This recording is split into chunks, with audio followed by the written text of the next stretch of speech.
যার কারণে আমার ওই পুরনো সেই অভ্যাস এখনো যায় না। বসুন্ধরাতে ডিজিটাল শপে ওনারা কিন্তু আমার একটা নতুন ক্যামেরা দেয়, কিন্তু এর মাঝেই ওনার যে 1.5 মাস সময় নিয়েছে ওই 1.5 মাস সময়ের মধ্যে কিন্তু আমি আমার বাইকটি বিক্রি করে দিই। আসসালামু আলাইকুম, welcome back to my YouTube channel biker Sohag ভাই।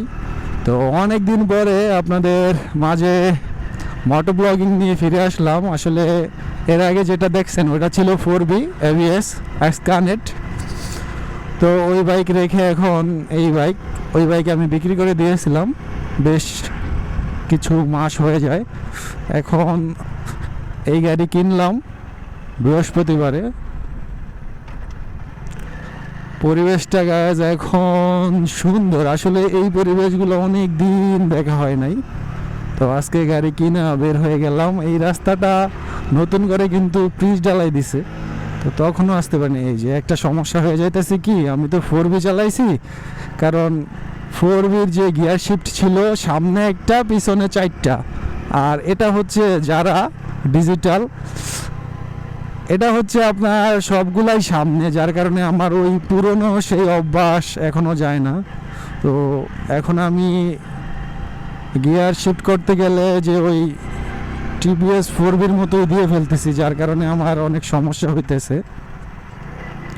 তো যাই হোক, এটা আস্তে ধীরে মানানসই হয়ে যাবে, যেহেতু অনেক দিনের, কারণ 4B চালাইছি আমি 3.5 বছর, আর এটা আজকে চালাইতেছি।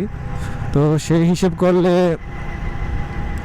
একটু সময় লাগবে। একবার দেখুন এই সাইডটা, নদীর সাইডটা একবার দেখুন, এত সুন্দর লাগতেছে, মাথা নষ্ট।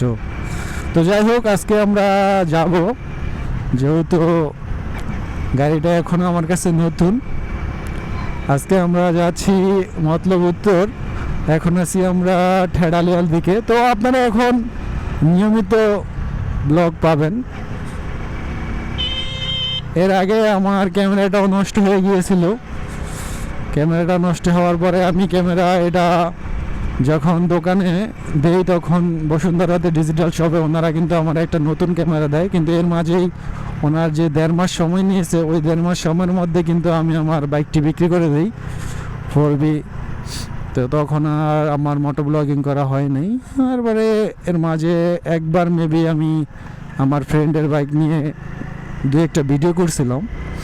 তো যাই হোক, তারপরে আর তেমন করে বের হওয়া হয় নাই, এই হচ্ছে অবস্থা। তো এখন যে আছি এই রাস্তাটা খুবই সুন্দর মতলব উত্তরের। আমি সেই ভুল বারবার আগের মতোই করতেছি, কারণ এর আগে আমি 4B চালাইছি, সেই 4B চালানোর অভ্যাস আমার এখনও রয়ে গেছে। আমি এখনও সেই গিয়ার শিফটে ভুল করতেছি, কারণ 4Bর যে গিয়ার শিফট ছিল সেটা তো বললামই, যে একটা সামনে সবগুলা পিছনে। তো সেই ভুলই আমি এখানে করতেছি জারাতে, কারণ জারাতে সবগুলাই সামনে।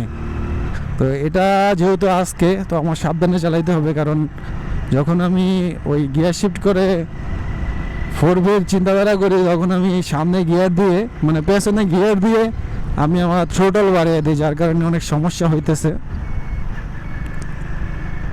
তো এই হচ্ছে অবস্থা।